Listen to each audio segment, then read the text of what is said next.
നിനക്കെന്താ മനു, എപ്പോഴും ഇങ്ങനെ അടിപിടിയായിട്ട് നടന്നാൽ മതിയോ? ഇത് പറയാനാണോ നീ എന്നെ വിളിച്ചത്? അല്ല, ഇത്തിരി നേരം ഒരുമിച്ചിരിക്കാൻ. സണ്ണിച്ചായം പോയോ? പുള്ളി കാലത്ത് പോയി. ശരിക്കും മനുവിന് അവരോടൊക്കെ ദേഷ്യമുണ്ടോ? ആരോട്? വല്യപ്പച്ചനോടും ചിറ്റപ്പനോടൊക്കെ. എനിക്ക് ആരോടും ഒരു ദേഷ്യവുമില്ല. അവരുടെ അടുത്തേക്ക് പോകാനുള്ള മടി കാരണം പറയുന്നതല്ലേ. അപ്പൊ പിന്നെ അവരുടെ കാശൊന്നും എന്താ വാങ്ങാത്ത? വാങ്ങിക്കുന്നില്ല എന്ന് ആരാ പറഞ്ഞത്? എൻ്റെ ആവശ്യത്തിന് വാങ്ങിക്കുന്നില്ലെങ്കിലും മറ്റു പലർക്കും അത് കിട്ടുന്നുണ്ട്. പാടിവാ കാറ്റേ ആയിരം പൂക്കൾ നുണ്ണിവാ, ആടിവാ കാറ്റേ പാടിവാ കാറ്റേ. ഡാ സൈമ, നീ എവിടെയാ? ആ താഴെ കാണും, പപ്പേടൻ്റെ കടയിൽ.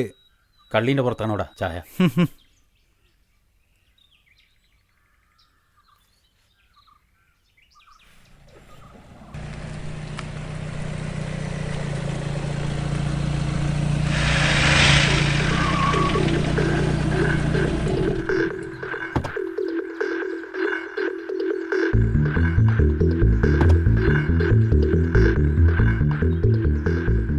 ചേട്ടാ, ഒരു സിഗരറ്റ് എടുത്തേ. ഒരെണ്ണം മതിയോ? എന്തോ രണ്ടോന്ന് ഞാൻ തീരുമാനിച്ചോളാം. ആരാണേട്ടാ ഇവിടെ ഒരു ബോസ്കോ? എന്താണോ കാര്യം? കാര്യമൊക്കെ നേരിട്ട് പറയാനുള്ളതല്ലേ ചേട്ടാ? മക്കളെ നിങ്ങൾ പോവാൻ നോക്കേ, ഇത് സ്ഥലം അത്ര നല്ലതല്ല. ഇല്ലെങ്കിൽ അവനെന്നെ ഉണ്ടാക്കൂടാ.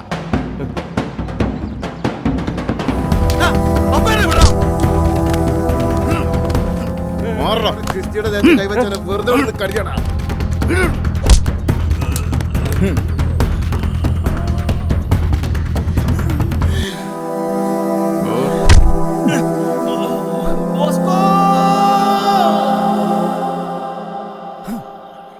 ബോസ്കോ അവിടെ.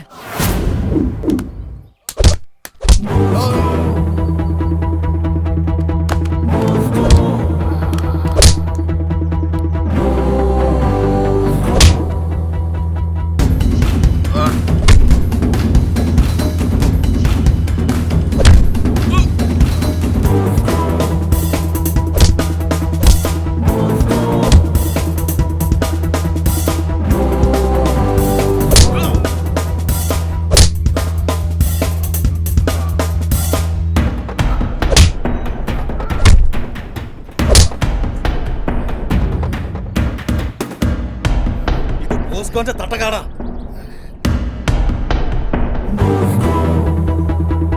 ഇവിടെ കളിയിറക്കാനൊന്നും നിങ്ങളായിട്ടില്ല.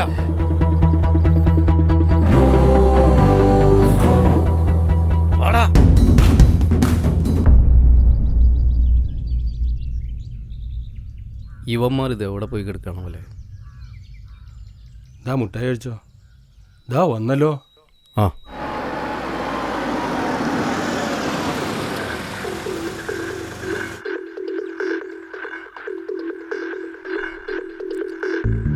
എന്താ സഖാവ് കാര്യം? വാ, ഞാൻ തന്നോട് പറഞ്ഞില്ലേ അംഗവൈകല്യമുള്ള കുട്ടികൾ പഠിക്കുന്ന ഒരു സ്കൂളിനെ കുറിച്ച്.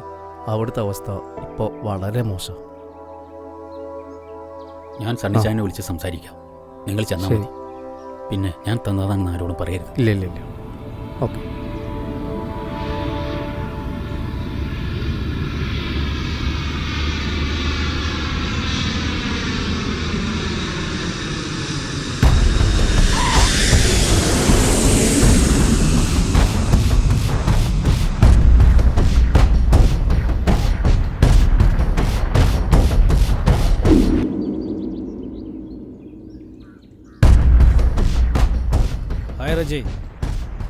ഫ്ലൈറ്റ് ലേറ്റ് ആയിരുന്നു.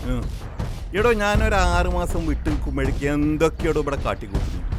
അത് ചെറിയൊരു പ്രശ്നമുണ്ട്, നമുക്ക് അകത്തിന് സംസാരിക്കാം. ആർപ്പി എന്തൊക്കെയുണ്ട്? ഇരിക്കടാ.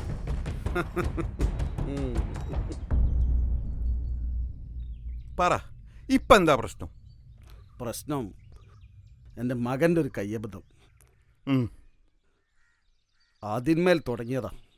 ഞാനന്ന് പറഞ്ഞില്ലേ, അത് ആ ആസിഡ് വെച്ച പ്രശ്നമല്ലേ? അതെ, അത് തന്നെ. അത് കഴിഞ്ഞതല്ലേ. ഇപ്പൊ എന്താ പ്രശ്നം? ആ പ്രോപ്പർട്ടിയുടെ കാര്യം എന്തായി? അതാ ഇപ്പൊ കുഴപ്പമായിരിക്കുന്നത്. എന്ത് കുഴപ്പം? നമ്മുടെ വസ്തുവിൻ്റെ മുന്നിലുള്ള ആ സ്കൂൾ തന്നെ പ്രശ്നം. ഈടോ താനല്ലേ പറഞ്ഞത് അത് പൊളിച്ചു കളയുന്നു, അവർക്ക് വേറെ സ്ഥലം മേടിച്ചു കൊടുക്കുന്നു. പറഞ്ഞു, പക്ഷെ നടക്കണ്ടേ? എല്ലാത്തിനും കാരണം അവനാ, സഖാവ് ജോസ്. അവനിപ്പോ അത് പുതുക്കി പണിയാ. അവനിതെന്തിന്റെ കേടാന്നറിയില്ല, കണ്ണും ചെവിയില്ലാത്ത പിള്ളേരെ പഠിപ്പിക്കാൻ. അവനാരോ സഹായിക്കുന്നുണ്ട്. സർക്കാരിൽ നിന്നുള്ള ഫണ്ട് ബ്ലോക്ക് ചെയ്തിട്ടും ഇപ്പൊ അവനത് പൊളിച്ചു കളയാൻ സമ്മതിക്കില്ലാന്ന്. അപ്പൊ കാര്യങ്ങൾ അങ്ങനെയാണ്. നമുക്ക് അവനെ ഒന്ന് കാണാം, സഖാവ് ജോസിനെ.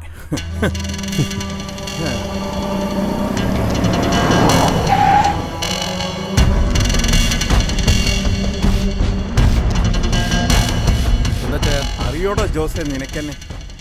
അതെന്താ അച്ഛൻ അങ്ങനെ ചോദിക്കുന്നത്? അച്ഛനെ അറിയാത്ത ആരുള്ളത്? എന്നിട്ടാണ് കോപ്പേ ഞങ്ങളുടെ വസ്തുവിന്റെ മുമ്പിൽ മാറാപ്പ് കെട്ടിപ്പോക്കിയത്. ഓ അതോ, അതിവിടെയുള്ള നല്ല മനുഷ്യരുടെ പരിശ്രമത്തിന് ഫലമായി ഉണ്ടായ പൊതുമുതലല്ലേ? ആയിക്കോ, പക്ഷെ അത് നീ ഞങ്ങളുടെ നെഞ്ചത്ത് വെച്ച് കെട്ടിയാ. അറിയാലോ നിനക്കെന്നെ, ഒരു പൊതുപ്രവർത്തകന്റെ അന്ത്യയാത്രക്ക് ഞങ്ങളും ഒരു റീത്തുമായി വരുന്നത്.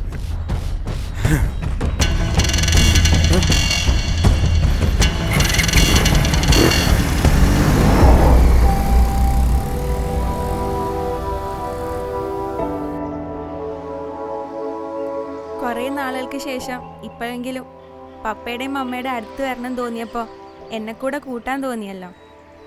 ഇന്ന് പപ്പയുടെ ഓർമ്മ ദിവസമാണ്. പപ്പ കൊല്ലപ്പെട്ട ദിവസം.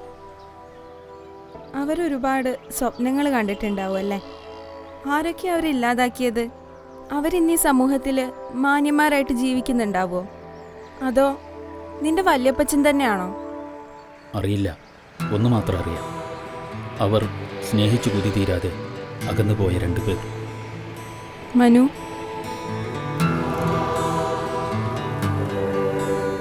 ആ ബോസ്കോ, സഖാവ് എന്താ ഇവിടെ? കയറ്, നമുക്കൊരിടം വരെ പോകണം. നിനക്ക് ഗുണമുള്ള കാര്യം. ഇതെന്താ പള്ളിയിൽ പതിവില്ലാതെ? ഇന്ന് പപ്പയുടെ ഓർമ്മ ദിവസമാണ്. ഓ, നീ വണ്ടി കയറി. നീ എനിക്കൊരു ഉപകാരം ചെയ്യുമ്പോൾ ഞാൻ തിരിച്ചെന്തെങ്കിലും ചെയ്യണമല്ലോ. ശരി, പോ. ദേ മറക്കാതങ്ങ് വന്നേക്കണ അത്താഴത്തിന്. ഫാദർ പ്രത്യേകം പറഞ്ഞതാ. ആ, വരാം.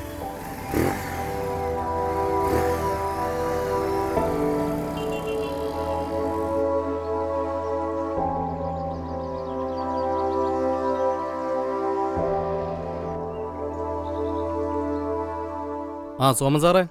ആ സഖാവോ, എന്താ ഈ വഴിക്കൊക്കെ? സാറിനെ ഒന്ന് കാണാൻ വന്നാ.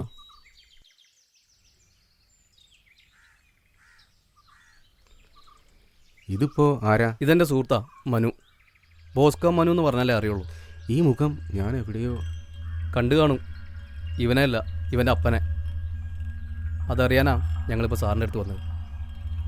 താൻ പറയുന്നത് എനിക്കങ്ങോട്ട്. സാറ് സർവീസിലുള്ളപ്പോഴാണ് ഒരു ആക്സിഡൻറ്റിൽ ഇവൻ്റെ അപ്പം മരണപ്പെടുന്നത്. എന്തായിരുന്നു ആ ആക്സിഡൻറ്റ്? അത് ആക്സിഡൻ്റ് ആണോ കൊലപാതകമാണോ എന്ന് അറിയാൻ വേണ്ടിയിട്ടാണ് ഞങ്ങളിപ്പോൾ സാറിനെ കാണാൻ വന്നത്. മനസ്സിലായില്ല. കുറച്ച് വർഷം പഴക്കമുള്ളതല്ലേ, ഓർമ്മയിലില്ലെങ്കിൽ ഞാൻ പറയാം. മേരി മാത ഓർഫനേജിലെ ഒരു അനാഥ പയ്യനായിരുന്നു, പേര് ബെന്നി. ഓ, ഇപ്പോൾ എനിക്ക് മനസ്സിലായി നിൻ്റെ ഈ മുഖം. പക്ഷേ എന്നെക്കൊണ്ട് സഹായിക്കാൻ കഴിയുമെന്ന് തോന്നുന്നില്ല. കാരണം അന്ന് ആ കേസ് ക്ലോസ് ചെയ്ത SI വിൻസെൻ്റ് സാറ് അറ്റാക്ക് വന്ന് മരിച്ചുപോയി. അന്ന് ക്യാമ്പസിലുണ്ടായിരുന്ന അടിപിടിയിലും ഹർത്താലിലും അറിയാതെ വന്നുപെട്ടതായിരുന്നു ബെന്നി. അതായിരുന്നു പോലീസ് റിപ്പോർട്ട്.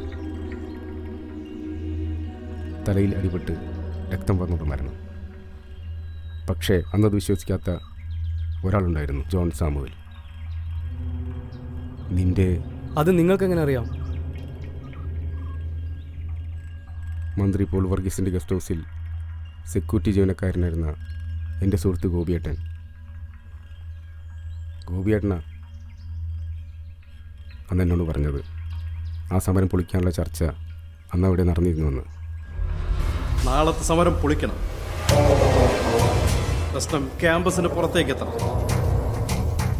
അത് ഞാൻ ഏറ്റു. അതിനുള്ള പിള്ളേർ എൻ്റെ കയ്യിലുണ്ട്. ഗുഡ്. ബാക്കി പോൾ സാറിന്റെ അണികളും എൻ്റെ പിള്ളേർ നോക്കിക്കോളൂ. താൻ ഉദ്ദേശിക്കുന്നത് ഹർത്താൽ? യെസ്. അതാരൊക്കെയായിരുന്നു? മന്ത്രി പോൾ വർഗീസും ജോണും, റിജി, ജോർജ്, പിന്നെ വിശ്വനും. അവരന്ന് ഒരുമിച്ച് കൂടാൻ മാത്രം കാര്യം എന്താ? അതറിയില്ല. അറിയണമെങ്കിൽ വിശ്വനാഥൻ. അയാൾക്കറിയാതിരിക്കില്ല. ബെന്നിയുടെ മരണശേഷം അതേ ഗസ്റ്റ് ഹൗസിൽ റിജിയെയും കൂട്ടരെയും ജോൺ തള്ളിയിട്ടുണ്ട്. അത് ഗോപിയേട്ടൻ കണ്ടിട്ടുണ്ട്.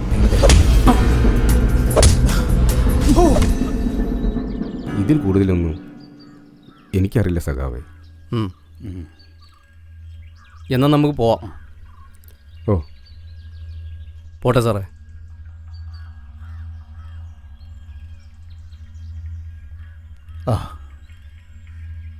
നിനക്കിതെന്തു പറ്റി മനു? വന്നപ്പം മുതൽ ഞാൻ ശ്രദ്ധിക്കുന്നതാ. ആ സഖാവിൻ്റെ ഒപ്പം പോയി വന്നേ പിന്നെ ഇങ്ങനെ മൂഡ് ഓഫ് ആയിരിക്കുന്ന. എന്താ മോനെ, മനസ്സിൽ എന്തെങ്കിലും വിഷമമുണ്ടെങ്കിൽ അത് തുറന്നു പറയേ. എൻ്റെ പപ്പയെ ആരാ കൊന്നത്? ആരൊക്കെ ചേർന്ന? മനു, നീ എന്തൊക്കെയായി പറയുന്നേ? വേണ്ട, അത് അപകടമാണെന്ന് മാത്രം പറയരുത്. പിന്നെ എൻ്റെ പപ്പയെ കൊന്നവർ ഇന്നും മാന്യന്മാരായി നടക്കുന്നുണ്ട്. ബെന്നിക്ക് അതിന് മാത്രം ശത്രുക്കളുണ്ടായിരുന്നോ? ജോൺ അല്ലാതെ? എന്ന് എല്ലാവരെയും ധരിപ്പിക്കാൻ അത് ചെയ്തവർക്ക് കഴിഞ്ഞിട്ടുണ്ടാവും.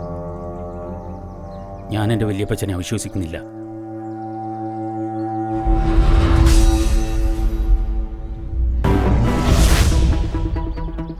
John Samuel നിർത്തിയടത്തുന്നു. ഞാൻ തുടങ്ങാൻ പോകുന്നതേ ഉള്ളൂ.